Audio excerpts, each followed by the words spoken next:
Purihin po ang Panginoon.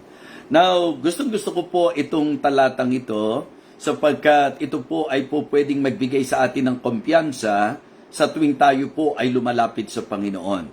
Mapapansin po natin na ang idea po ay conclusion. Let us therefore come boldly unto the throne of grace. Ang ganda, no? Sa isang talatang ito, marami pong napakadakilang katotohanan ang ating mabigyang pansin. Katulad po nung throne of grace. Gusto ko po yun. Napakaganda po na magamit natin ang ating imagination ng tama. Huwag tayong gagamit ng mali sa ating pong imagination. Delikado po yon. Okay? Magamit natin ang ating imagination because, of course, tayo po bilang Kristiyano, isa sa napakalaking advantage po natin, meron pong trono, throne of grace, na po pwede po nating puntahan, na po pwede nating i-approach. We can approach God to the throne of His grace. Ang sabi po, let us come boldly unto the throne of grace. So, in using our imagination, meron pong throne of grace na kung saan doon po tayo pinalalapit, mga kapatid. Diba? Na ang sabi po, kung tayo po'y lalapit doon, pwede tayong lumapit ng meron pong kumpiyansa. Ibig sabihin po, confidence. Yung pong idea ng let us therefore come boldly unto the throne of grace. Walang pagdadalawang isip, walang pag-aalinlangan o pagdududa, wala pong masasabi po nating hesitation na talagang po pwede. At alam nyo po, dahil ito po ay conclusion, dapat maging curious tayo. Doon po sa saan ba ito nakatungtong? Ano po ba yung mga prior statements or mga bagay po na sinasabi? So it is good for us and very helpful to understand kung saan nanggaling itong verse number 16 na ito. Let us therefore come boldly. May mga unang pahayag, may mga unang sinabi na siyang dahilan kung bakit dumating sa conclusion, let us therefore come boldly unto the throne of grace. Diba? Kaya nga, wika na tayo po'y lumapit ng buong pagkakatiwala sa trono ng kanyang biyaya. Mga kapatid, ito po ay nanggaling. Siguro po kahit yung verse 15 lang, po pwedeng areglado na po na maintindihan natin kung bakit ang writer nagbigay ng ganitong conclusion. Ang sabi po ng verse number 15, referring to our Lord Jesus Christ, for we have not an high priest which cannot be touched with the feeling of our infirmities, but was in all points tempted like as we are, yet without sin. Diba? So, yun po pala ang pinakatinutungtungan. Nung pong conclusion, ito pong talata natin, ipinunto po sa atin na ang atin daw pong high priest walang iba kundi ang ating Panginoong Jesucristo na kung saan dumanas ng lahat ng tukso, gayon may nagtagumpay doon po sa tukso. Kaya nga makalalapit tayo sa Kanya. Well, importante po yung idea ng paglapit sa kung sino po yung lalapitan. Ano po ang kakayahan, katangian o magagawa ng lalapitan. Siguro po, simple ano po ito, simple understanding po ito. Ikaw ba ay lalapit sa hindi mo iniisip na makakatulong sa iyo? O kung sakali man na ikaw ay lalapit sa wala kang kasiguruhan na makakatulong sa iyo, lalapit ka ba ng may kumpiyansa? So kaya for me, it is good to somehow enjoy this verse, yung pong conclusion na ito ng writer na ang sabi po, let us therefore come boldly. Ibig sabihin, siya mismo, sa pagsasabi niya nito, very confident siya dahil may tinutuntungan ang kanyang kumpiyansa na kaya confidently makalalapit daw po tayo sa trono ng biyaya, particularly the throne of God's grace. It is because of the fact that He is proven na ang ating pong high priest ay subok na tinukso sa lahat ng larangan, gayon may walang kasalanan. Kaya bago po natin, i-enjoy ang mga puntos po natin ngayon, i-enjoy muna natin itong talatang ito. Na ang sabi po, let us therefore come boldly. Ito po ay tila sa paanyaya. Ano po? So ito po ay paanyayang paraan. Halika, lumapit tayo sa trono ng biyaya. Let us therefore come boldly unto the throne of grace that we may obtain mercy and find grace to help in time of need. So yung throne of grace na ito, importante po na alam natin kung kaninong trono ng biyaya ito at maganda rin po na aware tayo sa kakayahan ng nasa trono ng biyayang ito. And knowing na ang pinag-uusapan natin ay ang ating Panginoon, it is but right for us to confidently approach the throne of His grace. Amen? The throne of grace. At ang sabi po mga kapatid, that we may obtain mercy, at gusto ko rin po itong line na ito, and find, di ba? Ang sabi po, malinaw sa huli, and find grace to help. And find grace to help in time of need.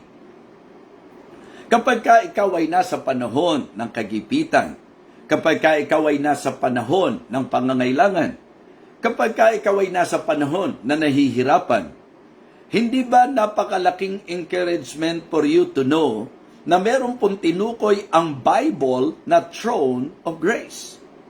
Diba? Kaya nga sabi ko po pwedeng ang dami, isang talata ito, ang dami mong title na po pwedeng ibigay.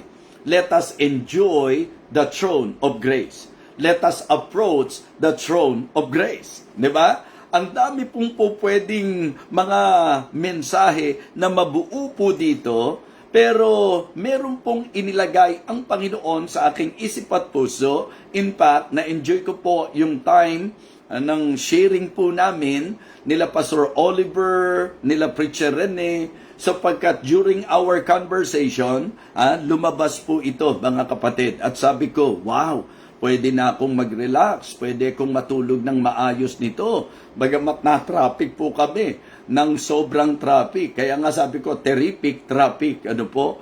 Kahapon. Sapagkat ginabi na rin po kami, Monterrey lang po kami nang galing. Pero ginabi rin po kami ng uwi. Pero at least, settle sa mind ko na may message na po na binigay ang Panginoon na isi-share po sa inyo. At ito nga po yun. Mga kapatid, mga minamahal, I believe malaking help sa mga mananampalataya na maging memory verse po natin ito. Opo, maging memory verse natin ito. Ang linaw po, let us therefore come boldly unto the throne of grace that we may obtain mercy and find grace to help in time of need. So meron pong trono ng biyaya at po pwede raw po tayong confidently lumapit sa trono ng biyaya. At ang dahilan kung bakit tayo po pwedeng boldly and confidently lumapit sa trono ng biyaya dahil po sa alam natin na subok yung nakaupo at yung nasa trono ng biyaya. Walang iba kundi ang ating Panginoon na kung saan ang sabi po itong trono ng biyayang ito pagka lumapit tayo raw po'y magtatamo ng awa, and that is actually kailangan po natin. That is why yung pong lamentation, ang isa sa binigyang pansin po, yung mercy daw na yon new every morning. Kasi every day we need the mercy of God. Okay? Kailangan. At yun po ang isang napakalaking blessing na yung mercy ng Panginoon bago tuwing umaga. So, ang ibig sabihin niyan, araw-araw, meron pong bagong habag ang Panginoon. Kasi nga po, merciful siya. Full of mercy ang ating Panginoon. And in approaching the throne of grace, isa po yan sa sinabi po sa atin that we may obtain mercy. So in approaching the throne of God's grace, nandyan po ang available mercy, ang offered mercy ng ating Panginoon na kung i-acknowledge po natin, we need that mercy every day in our lives. That we may obtain mercy and listen and find grace to help. Doon sa pag-approach natin sa throne of grace, makakasumpong daw tayo ng biyayang tutulong sa atin sa panahon ng ating pong pangangailangan. Kaya nga, yun na po ang pinili kong title. God's grace is more than able. God's grace is always able. Okay? So, number 1, to help us in our temptations. Ang ating pong buhay everyday ay humaharap din po sa temptation. At maganda po, mga kapatid, na maintindihan natin na ang usapang temptation kay Satanas po galing. Ang sabi po ng Bible sa James chapter 1 and verse number 13, "Let no man say, when he is tempted, I am tempted of God. For God cannot be tempted with evil." Okay? "Neither tempteth he any man." Ang Diyos po hindi nanunukso. Sa pangalawang puntos natin, makikita nyo na ang Diyos sinusubok tayo. Pero never na tinutukso tayo ng Diyos. Ang connotation po, ang idea po, pagka sinabi po nating temptation, negative po yan. At ang temptation po, ang pinanggagalingan si Satan. Dahil nga po sa natutunan natin, ang temptation, ang pinaka-objective nito, lumabas yung kasamaan sa atin. That is the very goal of temptation. Na lumabas ang kasamaan sa atin. Mapasama tayo. Yan po ang dahilan. Why Satan is tempting us? Para lumabas ang kasamaan sa atin. Sumama tayo. Yan po si Satan. Kaya po, very important for us to understand because in James chapter 1, pinakita po yung difference ng testings at ng temptation. Ang unang puntos natin is about temptation kasi sa context po, mas sinentruhan po yan. Okay? Magandang wag kayong bibitaw, makinig po kayo mabuti, intindihin po natin mabuti. Ang sabi po mga kapatid, sa James chapter 1, verse number 13, "Let no man say, when he is tempted, I am tempted of God. For God cannot be tempted with evil, neither tempteth he any man. But every man is tempted when he is drawn away of his own lust and enticed." Yun po yung niliwanag ng Biblia. So, ang tukso po galing kay Satanas. Now, let's go back to our text. At katulad ng sinabi ko sa inyo, ano po ba ang tinutuntungan ng verse number 16? Yung verse number 15.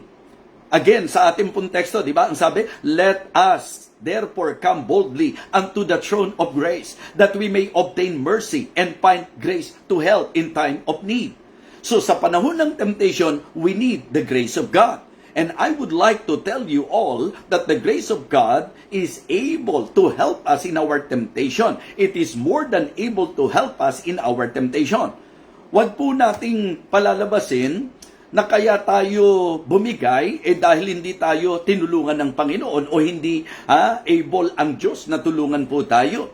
God is able and more than able. Tingnan niyo po ang eksakto na talagang po pwede nating maging kumpiyansa kung bakit sa panahon ng temptation, pwede tayong makalapit sa trono ng kanyang biyaya. At ang biyaya ng Diyos is able to help us in our temptation. Ang sabi po ng verse number 15 again, "For we have not an high priest."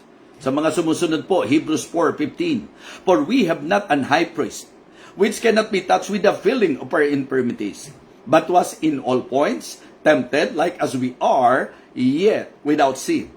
So yun po ang reason why we can say that our God is able because He also experienced being tempted ng dyablo. Pero siya po ay nagtagumpay. Hindi po nakapanagumpay ang temptation sa kanya. So we can confidently approach the throne of grace of God in time of temptation because God is the only one na po pwedeng makatulong po sa atin para mapagtagumpayan po natin ang anumang tukso. Kung tayo po bilang tao, ang nature natin bumigay sa tukso. Okay? So kaya po yan ang malinaw. Yan ang klarong-klarong na-present sa atin ng James chapter 1. And I am telling you, mga ka-believers breakfast, na ito po'y mahalagang paalala. Diba? Mahalagang paalala po ito. Well, ginagamit po ang salitang temptation sa idea po ng testings at ng trials, and that is the reason why we need to make sure na kapag ginagamit natin ito, nagagamit natin siya sa tamang konteksto. Kaya ngayon po, ang pinag-uusapan natin yung negative, na sa mga tukso sa buhay, na hindi po kailanman sa Diyos nang galing, kay Satanas po nang galing yan, ang trono ng biyaya ng Diyos ang maganda nating lapitan upang tayo po'y magtamo ng habag at makasumpong ng biyaya na tutulong sa atin sa panahon ng tukso. Mga kapatid, mga minamahal, napakaganda po na ito ay ating mabigyan ng pansin. Ang ating Panginoong Jesucristo, alam natin, nasa record, yung pong tatlong aspeto ng kanyang pagtukso. I believe yun po ang reason kung bakit sa record, yun po ang particular lang na binanggit. Nung sinabing, kung anak ka ng Diyos, gawin mong tinapay ang bato. Diba? Okay? Magpatihulog ka sapagkat hindi papayagan ayon sa nasusulat na masayad o matalisod ka sa lupa. Okay? Nasambahin mo ko at ibibigay ko sa iyo ang lahat ng mga kaharian at ang kalwalhatian nito. So, yan po mga kapatid, for me, kaya yan ang specifically na mention po sa Bible sapagkat sa tatlong temptation na yan, pasok na po yung lust of the eyes, di ba? Lust of the flesh, lust of the eyes, and the pride of life. Yun po kasi ang karakteristik ng tukso po ni Satanas Yung pong pita ng laman, pita ng mata, masamang pita ng laman, masamang pita ng mata, at kapalaluan sa buhay. So kung aaralin nyo po yung tatlong temptation na ginawa ni Satan kay Jesus Christ, yung tatlong aspeto na yon pasok. Pero wag nyong isipin na 3 beses lang po siyang tinukso. In fact, sa Bible po, sa record po ni Luke, sinabi po na iniwanan lang po siya for a season. It means to say na talagang habang nabubuhay ang Panginoon, hindi po tumitigil si Satan. For verse number 15, niliwanag, for we have not an high priest which cannot be touched with the feeling of our infirmities, but was in all points tempted like as we are, yet without sin. Pasok na. Okay, pasok na po yung tatlo mga kapatid, lust of the flesh, lust of the eyes, and the pride of life. So, tapos, syempre po, hanggat kayang pigilin ni Satanas, yung pong plano ng Panginoon, sirain ang plano ng Panginoon, lahat ng paraan gagawin niya. At yan din po ang ginagawa ni Satan sa atin po, mga kapatid. At ang pinaka-goal niya, mapasama tayo, lumabas ang kasamaan sa atin. But I am telling you, mga kapatid, that God's grace is always able, number 1, to help us in our temptation. Pangalawa po, binabanggit ko na sa inyo, in our testings, in our trials. Yes. Hindi po ba, binabanggit ko na po sa inyo kanina, inuna ko lang po ito, negative po yan So, ang trials at testings, positibo po ang intention. Kumbaga, ang pinanggagalingan ng temptation, definite yan, kay Satanas po yan. At ang goal niya, lumabas ang kasamaan sa atin. Yun naman pong trials and testings, sa Diyos po nang gagaling yan, na ang pinaka-objective at intention, ma-purify po tayo. Lumabas ang kinang natin, ang kadalisayan po natin. Kasi sa pagsubok nyo rin makikita kung sino po ang tunay at kung sino ang 295. Diba? Kasi pag pinalabas mong gold, i-ready mo yan, dahil meron pong way para i-try o i-test ang gold. If it is really gold, if it is pure. Saan idadaan yan? Sa apoy. So doon magkakaalaman. So tayo ngayon, po pwede kasing maging professing Christian lang po ang isang tao. So para ngayon po, masubok kung tunay, dadaan sa apoy. At ang pagsubok po ay po pwedeng ilarawan sa tinatawag nating apoy. Ito po yung, kumbaga, acid test, mga kapatid. Kailangan po na ang bawat isa ay subukin, hindi para makilala tayo ng Diyos, kundi para mahayag kung tunay tayo o hindi. Naintindihan niyo po? Mga kapatid, mga minamahal, gusto kong sabihin na sa isang alahero o sabihin nating isang tao na mahusay sa ginto, kung tutuusin, alam na niya kapag ka tunay o hindi tunay.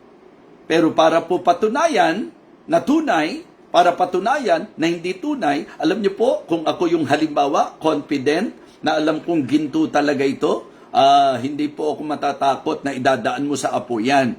Kasi alam ko, pag dinaan mo sa apo yan, lalabas ang pagiging tunay niyan, ang kadalisayan niyan. Mga kapatid, mga minamahal, yun ang isang nakikita ko pong pamamaraan upang mahayag, pag totoo o hindi. Pag hindi totoong Kristiyano, mga kapatid, ang daling bumitaw, ang daling bumigay. Di po ba? So mga kapatid, it is very important for us also to realize that we can confidently approach the throne of grace if we are really genuine sa ating pagkakristyano. Wala kang trials at testings na hindi makakayanan. Diba? Yan po ay niliwanag sa atin ng salita ng Panginoon, mga kapatid. Diba? Sa 1 Corinthians chapter 10, kung matatandaan nyo po, sinabi po rito, 1 Corinthians chapter 10, bigyang pansin po natin, mga kapatid, ang talata, diba? Sa verse number 13, una, pinaalala po sa verse number 12, wherefore let him that thinketh he standeth, take heed lest he fall. Ang sabi ng verse number 13, there hath no temptation taken you, but such as is common to man. But God is faithful, who will not suffer you to be tempted above all that you are able, but will with the temptation also make a way to escape, that you may be able to bear it. Now, in application, kaya ngayon ko lang po binasa ito sa inyo. In application, malinaw po there hath no temptation taken you, but such as is common to man, but God is faithful, that He will not suffer you to be tempted above all that ye are able, but will with the temptation, ang sabi po, also make a way to escape, that you may be able to bear it. So, sa usaping temptation, sa usaping trial, ang gusto kong sabihin sa inyo, yung grace ng Diyos, able. Kung ite-take natin to sa negative, temptation, wala raw pong tukso na hindi mo makakayanan kung kakapit ka sa biyaya ng Panginoon. Kung mangahawakan ka sa biyaya ng Panginoon. The same thing is true. Na wala ring pagsubok sa buhay mo na hindi mo makakaya dahil ang grace ng Diyos able. Kaya nga, God's grace is always able. Ngayon, dahil sa ang masasabi po nating pagsubok sa Diyos nang gagaling, ang isang laging ginagamit ko pong illustration dyan, ay ang pagiging mabuting ama ng ating Diyos. Na hindi niya tayo pagdadalahin ng bagay na hindi po ayon sa ating kakayahan. Kaya for me, ang testings, trials, proportion po yan, mga kapatid. Ang ibig sabihin, alam ng Diyos ang kakayahan ng bawat isa sa atin. Kaya ito po, magandang magdala sa atin sa kaisipan, Kristiyano, pakinggan niyo po ito, magandang magdala po sa atin sa kaisipan na kapag kami pagsubok tayo, parang ito yung gauge ng ating spirituality. Ito yung gauge ng ating spiritual level.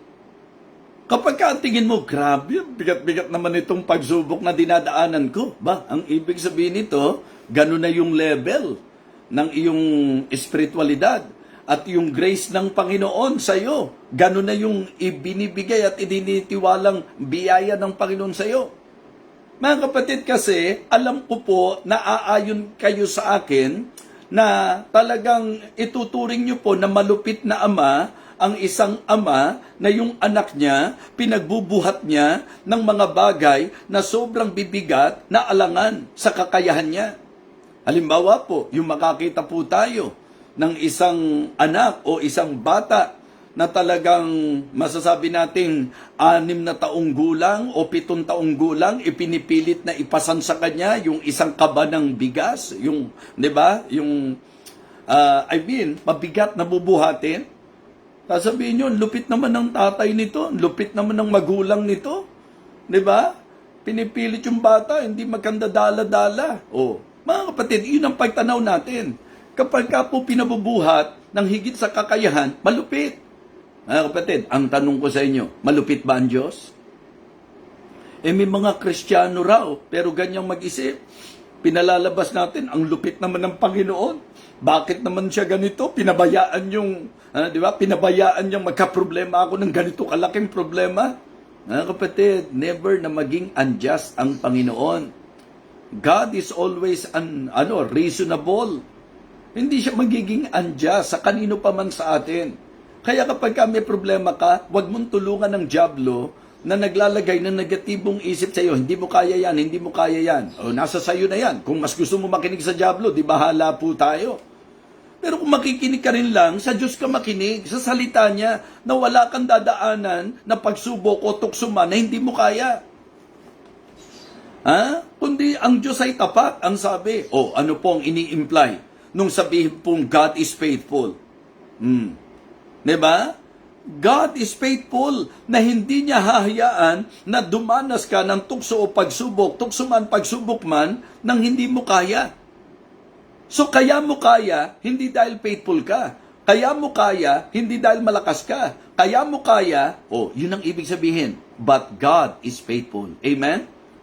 So that is leading to the idea, mga kapatid, sa thinking na anuman ang pinagdadaanan mo, tapat ang Diyos. Ang ibig sabihin, let us therefore come boldly unto the throne of grace. Ibig sabihin, dahil matapat ang Diyos, pwedeng confidently hingi ka ng tulong sa Kanya. And I am telling you, brothers and sisters in Christ, that God's grace is always able to help us in our temptation, to help us in our trials. Diba? Kaya nga ang sabi po, kung nakakaranas tayo ng mga sari-saring pagsubok, mga kapatid, huwag tayong mag-isip na nakakasurpresa yan. Asahan na po natin yan na Kristiyano ka, dadanas ka talaga ng iba't ibang pagsubok. Kaya ito, payo ko lang po, payong nagmamalasakit lang. Kasi sometimes indirectly, it seems that you are accusing God that He is unjust, He is unfair, He is unreasonable. Bakit? Kasi ang drama natin sa buhay, parang hindi ko deserve to, parang alangan naman ako dito sa problemang dinadaanan ko. Diba? Ganyan ang heavy drama natin sa buhay. If you really understand the Word of God, and if you really know God, kung kilala mo talaga ang Diyos, you will not think that way. Amen? Am I right? Hindi ka mag-iisip ng ganyan kung kilala mo talaga ang Diyos at kung alam mo salita niya. Kasi kung alam mo ang salita niya, ang sabi sa salita niya, hindi ka daranas ng anumang tukso o pagsubok ng higit sa iyong makakaya. Tapat ang Diyos, di ba? Kung kilala mo ang Diyos, tapat ang Diyos.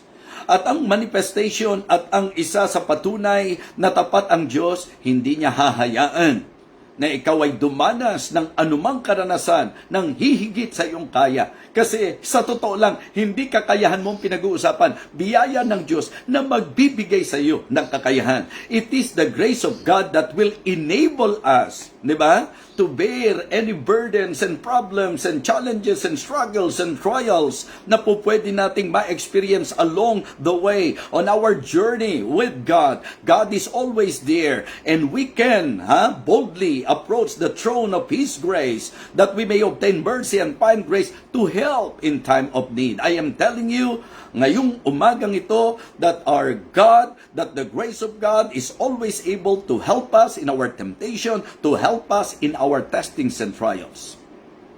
James chapter 1 verse number 2, Brethren, count it all joy when you fall into diverse temptations, knowing this, that the trying of your faith worketh patience, but let patience have her perfect work, that you may be perfect and entire, wanting nothing. Mga kapatid, don't just read the Word of God.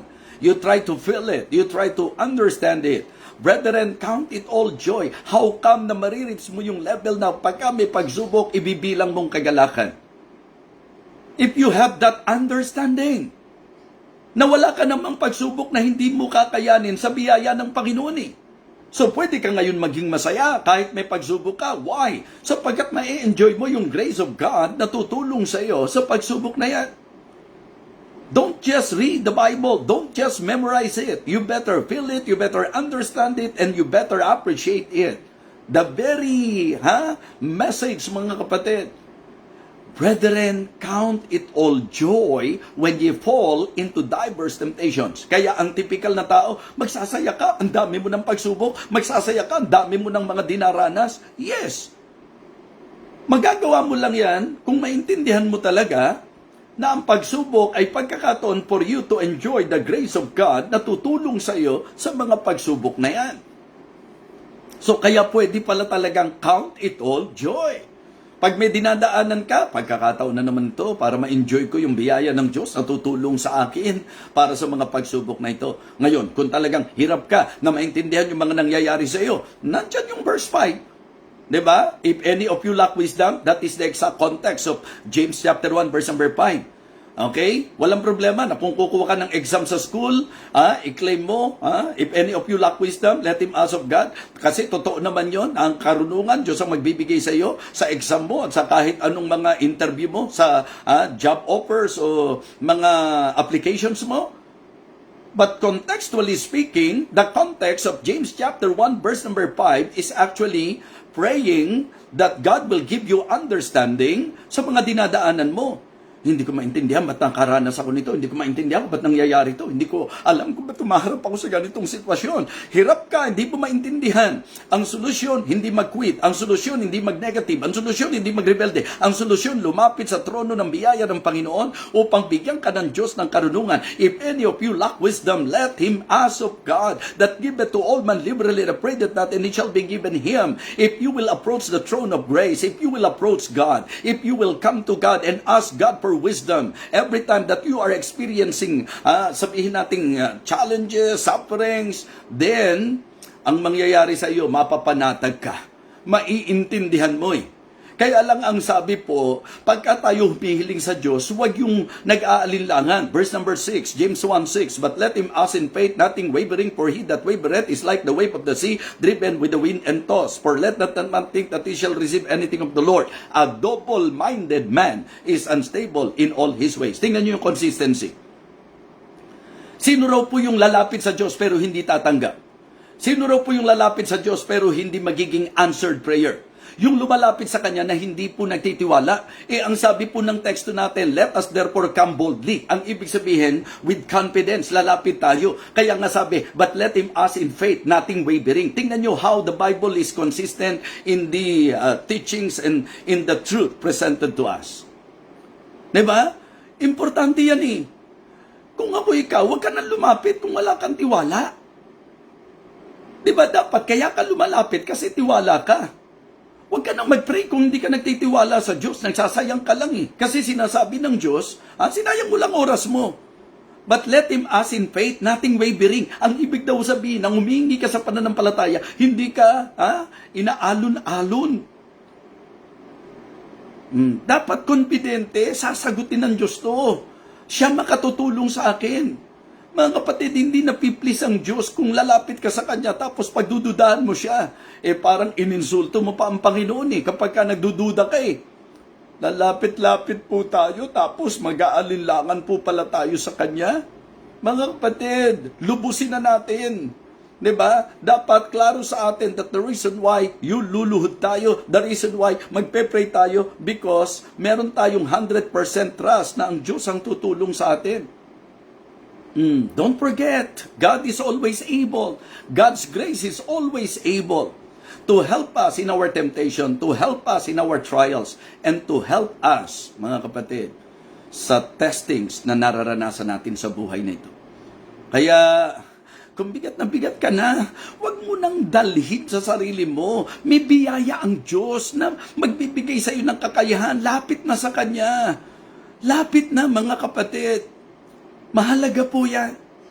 And then, the throne of God's grace, we can approach anytime because God's grace is always able to help us in our task. Hindi lang po sa temptation, hindi lang sa testings and trials, even in our task, God's grace is able. Diyan yung makikita kung paano idiniin po ni Apostol Pablo yan. Diba? O tingnan nyo po, bago tayo tuluyang lumusong sa task ng Panginoon. Alam naman natin, napakabigat ng trabaho kung ang pag-uusapan, yung klase ng ministeryo ni Apostol Pablo. Pero mabigat yun sa katulad natin. Pero sa biyaya ng Diyos, sa katulad ni Pablo, makakaya po. So yun po yung gusto kong maging maliwanag. Naalala nyo po, nagkaroon siya ng thorn in the flesh. So God's grace is able to help us sa ating thorn in the flesh. Yun yung testings and trials. Diba? Ano lang ang sinagot ng Panginoon sa kanya? My grace is sufficient for thee. Tahimik na si Pablo. O hindi pala tahimik. Confident na si Pablo. Kaya sabi niya, for when I am weak, then I am strong. So that statement is actually a statement of confidence. Why? Sapagkat hindi na yung kahinaan niya, tiningnan niya. Kalakasan na ng Diyos ang nakita niya. Yun ang problema kadalasan. Lagi tayo nakatutok sa sarili natin. So anong nakikita natin? Kahinaan natin. Minsan naman, sa usapan ng kayabangan, kapag ka po ang tingin natin, kayang-kaya natin, na hindi na tayo lalapit sa Diyos, doon naman pumapasok yung ibinabagsak ng Diyos, yung nagmamataas. Kaya hindi po ang kailangan natin yabang. Ang kailangan natin tiwala. Sa anumang dadaanan natin, sa temptation mo, hindi yabang ang kailangan mo. Kaya ko to, sa sarili ko, kaya ko to, matibay ako, matatag ako. Okay? Wherefore, let him that thinketh he standeth, take heed lest he fall. Kaya yung mga pastor na lagi na lang pong tirada ng tirada sa ibang pastor kapag ka po nakakaranas ng mga pagsablay, ingat po. Hindi po judgment ang kailangan nila, hindi condemnation. Panalangin para makarecover. Diba? Ikaw, kung talaga napakatibay at napakalakas mo, di good for you. Pero ang paalala po, wherefore let him that thinketh he standeth, take heed lest he fall. Mahalaga po na ang importante talaga lagi, mga kapatid, mahalaga Importante talaga yan, pag mahalaga. Yung bang ang tiwala sa Diyos, hindi sa sarili. Minsan kasi kung umakto tayo, parang tayo, kaya natin sa sarili natin. Makakaya lang natin yan sa Diyos na ating pinangahawakan, sa biyaya ng Diyos. So kaya temptation, testings, trials, at ang example nga, yung porn in the flesh, kaya yan kapag biyaya ng Diyos ang pinag-usapan. Even in our task. Huwag rin po nating isandal ang ministry sa atin. Huwag po nating itiwala sa lakas natin yung pong pinagagawa ng Panginoon sa atin. Pagka ang Diyos, binigyan ka ng task, meron siyang biyaya na ibibigay sa iyo, yun nga yung enabling grace Diba? Marami po nagsasabi, grabe yan. Diba? Nagpupuyat ka. Pero sa mga pagpupuyat mo, mukhang aabot ka ng 60. At sana naman, higit naman po sa 60. So, but the point is, alam nyo, minsan nag-iisip tayo, grabe naman, at minsan, worried tayo sa tao. Mga kapatid, pagka ang Diyos may ipagagawa sa anak niya, kapag ka ang Diyos may ipagagawa sa manggagawa niya, hindi liko ang Diyos. Kasi alam naman ng Diyos na yung task, hindi natin kaya kung wala yung grace niya. Naniniwala ba kayo doon? Naniniwala po ba kayo? Ito yung practical pero malalim to mga kapatid. Talagang tanging yung mga medyo masasabi nating, kasi minsan yung lalim natin, yung lalim lang sa mga knowledge yung mga hinukay natin sa komentaryo, kung ano-ano mga Greek words. Ang isang lalim sa Biblia mga kapatid, yung bang application nito, nalulusong mo siya nabibigyan mo siya ng pansin. Kaya dito po sa tinatalakay natin, tandaan nyo po ito, bago pa tayo utusan ng Panginoon, pagka tinawag ka niya, when God calls, God will enable. Di ba? When God calls, He enables. Ibig sabihin, nandiyan po yung enabling grace of God. Hindi naman po pwedeng ipagagawa niya sa iyo yung isang bagay na siya bilang Diyos, alam naman niya hangganan mo, alam naman niya weakness mo, alam naman niya limitation mo, ipapawaya niya sa iyo. No. Pag inutusan ka niya, bibigyan ka niya ng biyaya na magagamit mo. Hindi po pwedeng utusan ka ng Diyos na bumili nang hindi ka binigyan ng pera na pambili. Gugulpihin ka ng tindahan. So, ganun din po.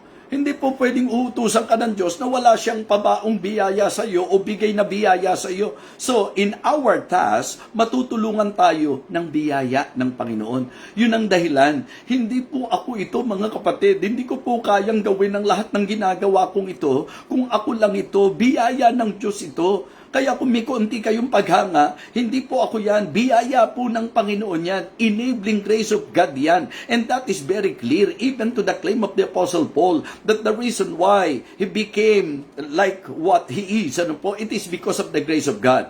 1 Corinthians 15:10, alam natin yan.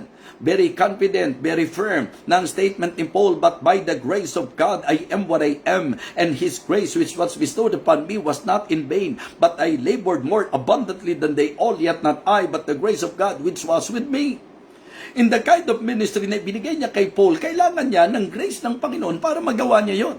In the kind of ministry na binigay ng Panginoon sa akin, I need the grace of God para magawa ko po yan. Iniisip nyo ba na physically malakas ako kaya ako nakakaya yan? No, grace of God po yan. Iniisip nyo po ba na memory verses ang dahilan kung bakit ko nagagawa po ito, na nai-recite ko po yung mga verses? No, grace of God po yan. Kasi kahit mag-memory verses tayo mga kapatid, marami naman po tayong kilala na may memory verses din. Pero mga kapatid, along preaching, I know, it is really, the gift of God, the grace of God sa akin po, at nakatutulong ito sa matipid na oras, bagamat nakakamahaba na tayo. Thanksgiving kasi ito kasi, Talagang pinasaya po ako ng Panginoon sa aking birthday. So, paalala lang, walang tukso na walang sapat na biyaya ang Panginoon para makaya po natin. Kaya tayo bumibigay, hindi natin binibigyang pansin ang biyaya ng Panginoon. Walang pagsubok na hindi natin malalagpasan at mapagtatagumpayan dahil may lapat at lapat na biyaya ang Panginoon. Sapat at lapat na biyaya ang Panginoon. So kaya kapag ka po bumibigay tayo sa pagsubok, yun din po ang problema. Yung hindi po tayo lumalapit sa trono ng biyaya. Mga kapatid, yung trabaho mo, yung gawain mo, huwag kang mag-aakto na parang ikaw ang pinakahirap. Dahil sa totoo lang, gaano makabigat ang trabaho mo, ganun din naman ang biyaya ng Diyos sa'yo. Kaya pare-pareho po yan. Huwag mong mamaliitin yung maliit ang ginagawa sapagkat yun ang biyaya ng Diyos sa Kanya.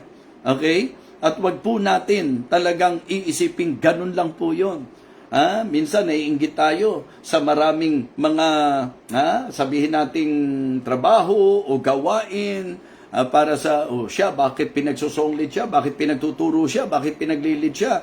Mga kapatid, baka mamaya inggit na inggit tayo pag binigay sa atin, hindi natin kaya dahil di tayo didisenyo doon. Kung ano ang task ng Panginoon sa iyo, yun ang biyaya ng Panginoon sa iyo. Kaya I believe mga kapatid, talagang totoo yun sinabi ko, na makatutulong para sa tulong ang mensahe at talatang ito na nagbibigay katiyakan sa pagtulong ng dakilang tutulong at yan po ay ang Panginoon. Amen? Let us therefore come boldly unto the throne of grace that we may obtain mercy and find grace to help in time of need. Again, mga Kristiyano, mga kapatid, gusto kong sabihin po sa inyo na ang biyaya ng Diyos ay laging able. That the grace of God is always able.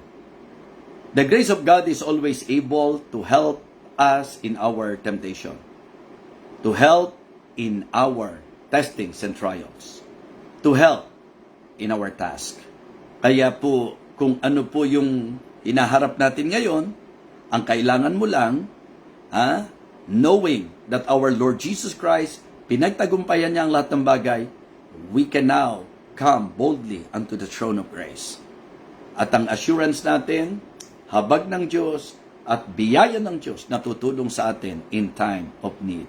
Kaya, bawasan na yung drama sa buhay, Huwag niyo pong ilalagay ang Diyos doon sa pag-iisipan ng tao na napaka-unfair naman niya. Bakit niya hinayaang makaranas ka ng ganyan? Bakit hinayaan ng Panginoon na dumating sa buhay mo yan? Wag. Ang ipakita natin mga Kristiyano, ano man ang pinagdadaanan natin, may biyaya ang Diyos. Alam ng Diyos na makakaya ko ito dahil sa biyayang bigay niya sa atin. Maturity po yun Kaya I hope natulungan po tayong muli ng ating pong almusal ngayon. Naway napalakas tayo at magdagdag kalusugan sa atin. Hindi lang kabusugan, kundi kalusugan sa atin ang ating pong pinag-aralan. Kaya ito'y nagdala sa atin doon sa kalagayang ano man ang pinagdadaanan natin, nagmukhang magaan, hindi dahil magaling tayo, hindi dahil malakas tayo, kundi napaalalahanan tayo na may throne of grace, na mapangahawakan yung pong nasa throne of grace, at talagang ang assurance po tutulong sa time ng ating pong pangangailangan. And thank you so much. Let us pray. Lord, sa iyo po kami nagpupuri sa muling paalala mo sa amin. Nawa, nakatulong po ito ng higit, lalo na sa mga mayroong pinagdadaanan. Meron pong mga missionary na tinawag mo po sa iba't ibang bansa na kung kami hindi namin kaya, pero tinawag mo sila kaya may grace ka para makaya po nila ang misyon sa iba't ibang bansa na kanilang pinuntahan, Panginoon, na naging leading mo sa kanila. Ganon din po sa mga ministeryo, sa mga remote areas, dito po sa aming bansa, marahil sa paglalagay mo po sa isang manggagawa, sa mga matataas na tao, lahat pong ito, dakilang Diyos, ay naging liwanag sa amin na may biyaya na lapat para po sa bawat tawag mo sa amin, sa bawat pagsubok sa buhay namin, sa bawat tukso na dumarating sa amin. And thank you for that assurance, Heavenly Father. May we apply this message in our lives, O God. May we continue to consider and to trust you sa buhay po namin, Panginoon. Muli po, maraming salamat. Nawa, magkaroon ng malakas na impact ang message na ito sa buhay ng bawat isa. Ito po ang aming panalangin sa pangalan po ng aming Panginoong Jesus. Amen.